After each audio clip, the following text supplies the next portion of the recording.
नमस्कार दर्शक बंधु देखो राशन कार्ड पर गोटे खुशी खबर आसीगला आपण मान राशन कार्ड नाला से नुआ आवेदन करेंगे। देखो मार्च 1 थो आज आरंभ हो जाऊँगी राशन कार्ड अप्लाय जहाँफल आपण मैंने राशन कार्ड पर अप्लाय करेंगे। मोर खाद्य जोगाण मंत्री कृष्णचंद्र पात्र कहते जे कि आपण मैंने खूब शीघ्र राशन कार्ड पर पोर्टाल रे आवेदन करेंगे। करापर आपण मानकर जो राशन कार्ड बहु वर्ष है पेंडिंग था और नूतन राशन कार्ड मिल जो मान सब राशन कार्ड कटि जाने सब खूब शीघ्र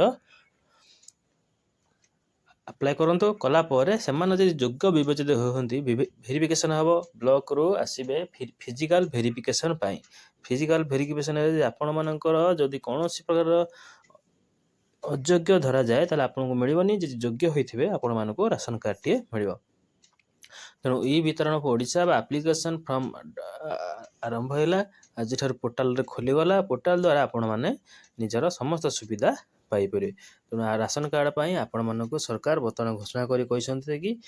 बर्तमान पोर्टाल खोलीगला आपण मैंने जेकोसी जनसेवा केन्द्र हो सीएस केन्द्र अप्लाई कर दिंतु कलापर गोटे वेरिफिकेशन हम वेरिफिकेशन पर आपण मानकर समस्त डाटा देखला यदि आप योग्य होते जमी ग्रामांचल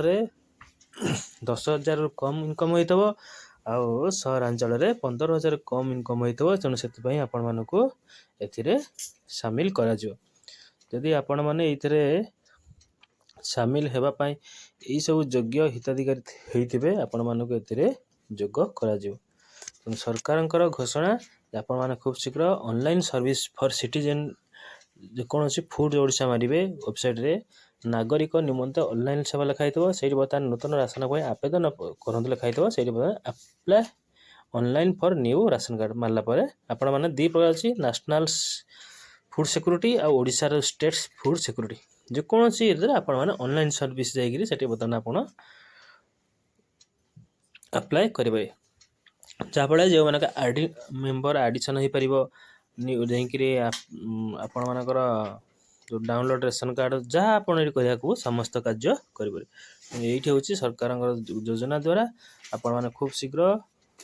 मार्च 1 आज आरंभ होगा नूतन राशन कार्ड अप्लाई आप बर्तमान ये अप्लाई कर दिंतु कलापर आपण मानकर किछ दिन पर फिल्ड वेरिफिकेशन हम है आपण मानक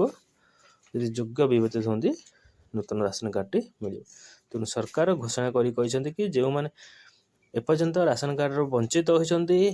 कौन कारणवश कटि जाए अप्लाई कर दिंतु कलापर से फिजिकल वेरिफिकेशन है सरकार नूतन राशन कार्ड देवे। तेणु वीडियो भल लाइक करेंगे शेयर करेंगे। नमस्कार।